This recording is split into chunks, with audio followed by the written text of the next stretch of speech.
And inside Israel, since this war began, tensions have been rising between its Jewish and Arab Israeli citizens. Arab Israelis have faced arrests or persecution over their social media posts if they expressed support for Hamas. There's a climate of mistrust. Let's speak to Sami Abou Shehadeh. He's a former member of the Knesset. He's currently the leader of the Balad party, and he now joins us from Jaffa. Sami, can you describe the climate of expression at the moment in Israel? Yeah, but what has been happening is really unbelievable. We are talking about, this is the most extreme right-wing fascist government since the establishment of the Israeli state. The minute Benjamin Netanyahu, the prime minister, has declared war, he declared war on 4 different fronts. And he counted them. He said that Gaza is one front, the West Bank is the other, Lebanon is the third, and he said that the 4th front is the interior front, which means that the Israeli extreme fascist prime minister is dealing with us, 20% of the population, the Arab Palestinians who are living in the state of Israel, as one of the fronts that the state is dealing with in these circumstances of war. Now, it started with Benjamin Netanyahu, but then all his fascist and dangerous ministers has been talking all the time and inciting against all the Palestinians in Israel while we weren't doing anything.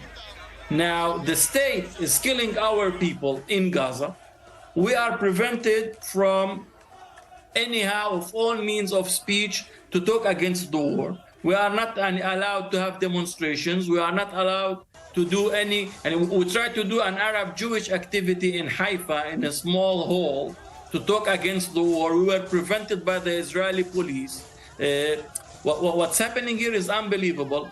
Our doctors in the hospitals are being attacked. Part of them are being expelled from their works because they wrote a quotation from the Quran, or they wrote a human sentence saying that also in Gaza that there are children, women, and elderly population.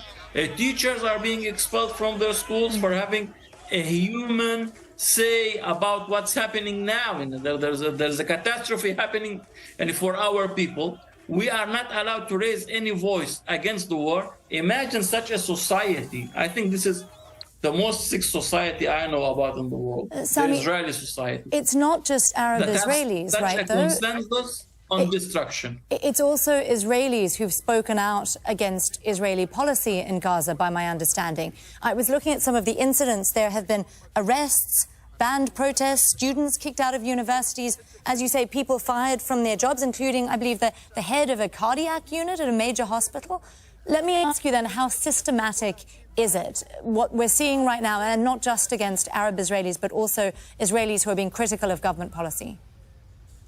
Yeah, it's happening also about the very, very small minority of Jewish anti-Zionists or Jewish critiques regarding the Israeli policies that are being done. Also, these people are being attacked. There's a lot of incitement against them. The incitement is happening on all different levels.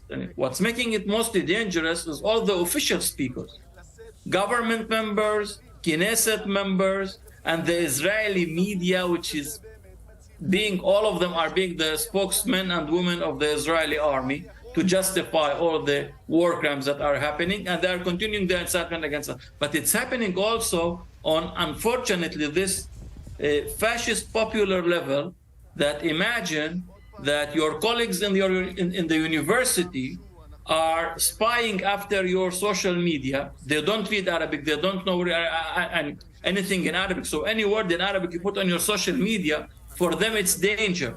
So our students in the universities are being attacked. And a few days ago, the last Saturday, a mob of Jewish prayers went out from their praying after the Shabbat, and they attacked the dorms of the students in Netanya College because they are Arabs, that's all. And now the police was accompanying them in their attack. They didn't do anything in order to spread this dangerous mob shouting death to the Arabs and coming to attack our students in their dorms. Same is happening in other colleges. A lot of the professors also, by the way, also Israeli Jewish professors, are being attacked for taking a human stand against the war. Sami. And all these people that I'm describing to you, what all we have to say that we are against the war. We are asking for ceasefire. We're asked to stop all these killings. That's all. Sami, you say that some of the danger is coming from hearing this kind of sentiment from official voices. I see that there's currently a proposal to take action against members of the Knesset as well, who criticize policy, and possibly a new bill being put in front of the Knesset too. How is all of that going over with elected members? A few things are happening. They are trying to do some legislation, which is, and we didn't see such legislation also in fascist regimes. What's happening is unbelievable. Anyone who will be not saying anything, maybe putting a like on a status that they don't like on the social media, will be accused of terrorism. While those who are doing the real terrorism, those who are terrorizing the population, those who are terrorizing any voice in the society against the war and against bloodshed, this is the real terror. They are totally allowed to say anything you say. Now imagine in the Israeli main streets, there are signs that is talking about genocide. Huge signs asking for a genocide in Gaza. Says in Hebrew, lehashmit et Gaza, to do a genocide.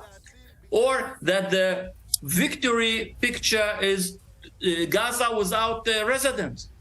These voices are allowed, and the normal, rational, human voices that want to talk against the war and ask for ceasefire, we are not legitimate voices. Yesterday I was attacked, and I was just passing in one of the bakeries to buy something, and then I was attacked because, and I was standing there.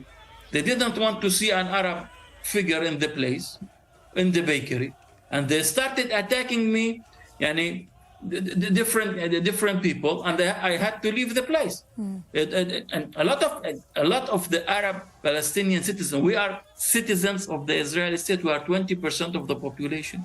We are attacked in our job places. We are attacked in the universities. We are attacked in our houses. And this extreme fascists, part of them are attacking Arab Palestinian houses for no reason. What is leading the Israeli state and society is this mentality of violence and revenge since the first day in the 7th of October. Let me ask you about that, Sami. Did not do anything. Because obviously there's a huge amount of anger, and so many have now said that the climate in Israel right now is like what it was in the United States after 9/11, this huge desire for vengeance. Given that that's the case, how do you then try to change the conversation? We are trying to have rational political discussion, to talk about that the only normal solution is to have a just solution for the Palestinian question that has been happening for too long. We are asking for a political compromise. We are trying to bring also rational Jewish voices that are against the war to talk together against the war.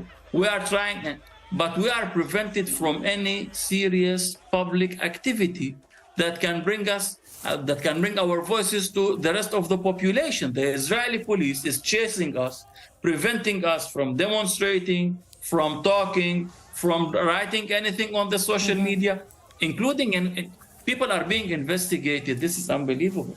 People are being investigated for writing a sentence on their social media like, also in Gaza, there are women, children, and elderly population. Indeed, Sami, we've seen that. People are being expelled from their jobs for putting a basic Islamic thing, and it's unbelievable. And we've been reporting on that here at Al Jazeera. Sami Abou Shehadeh, there, a former member of the Knesset, currently the leader of the Balad party. Thank you for joining us on Al Jazeera, Sami. Thank you.